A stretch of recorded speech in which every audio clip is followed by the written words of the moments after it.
Hey, my name is Matthew Smith. I am a medical educator at New York Presbyterian Weill Cornell Medical Center.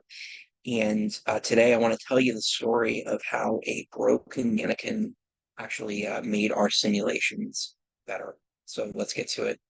Um, why simulate? Why do we simulate? Because simulation helps us do the important and fundamental things well, even in our most stressful moments. We believe that we fall to the level of our training. We don't rise to that level.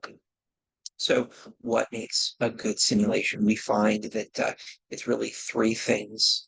Uh, we have two sort of ingredients, and then we have a third result. So the ingredients are immersion. We want our providers to feel immersed in the scenario and have a suspension of disbelief.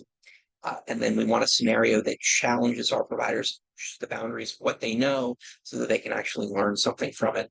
And then when we have those two things together, we find the providers take meaningful and enduring lessons and learning from the simulation. So, uh, talk about designing a scenario. A good scenario will always challenge our providers and ask them to push the limits of what they're able to do and what they know. And often we find that a good scenario would subvert our provider's expectations. For example, we might have a patient who comes in very bradycardic, and oftentimes our providers would have a knee-jerk reaction to pace that patient because they're not responding. But then they come to find out that the provider is bradycardic because they have increased intracranial pressure in Cushing's triad.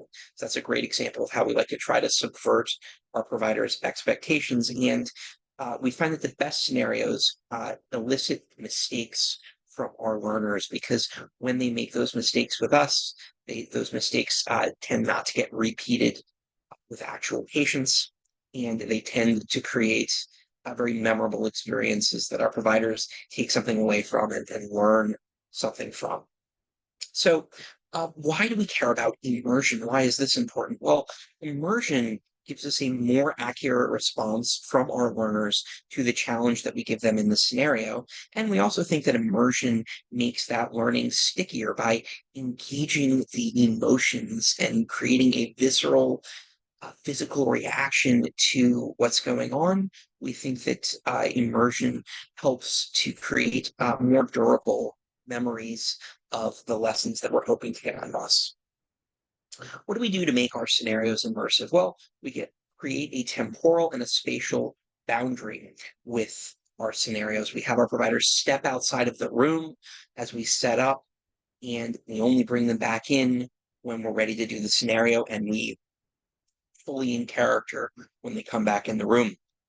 We try to engage more than one of the provider's senses. For example, we like to use a scenario where a patient has polyuria and will often actually physically wet the sheets on the bed and have the somebody drag the provider's hand to feel the wet sheets. And again, it creates that sticky kind of a learning that engages more than one of the senses and allows for that suspension of disbelief. Finally, we like to create an environment that's rich with distractions. We want our providers to have lots of opportunities to stop thinking critically about the case and to think about other things. So that leads me to the story of the broken mannequin. And the challenge we had was we had a mannequin that was able to make sounds. He was able to breathe and scream and cough.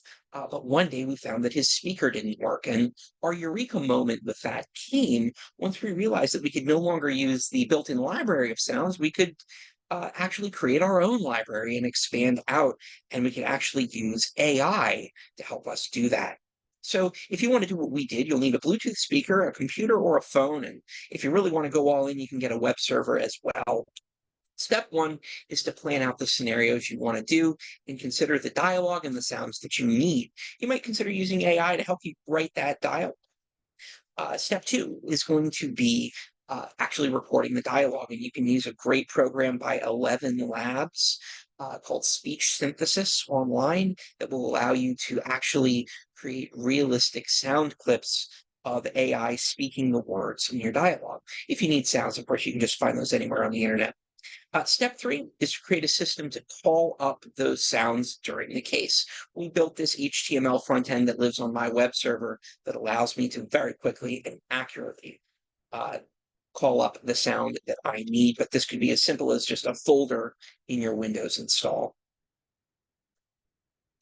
Step 4 is going to be to hide your speaker so that your providers don't see it in advance. And step 5 is going to be to just bring the providers in and enjoy their surprise and delight when they realize that the mannequin is actually going to speak to them and they're going to be able to interact with that mannequin.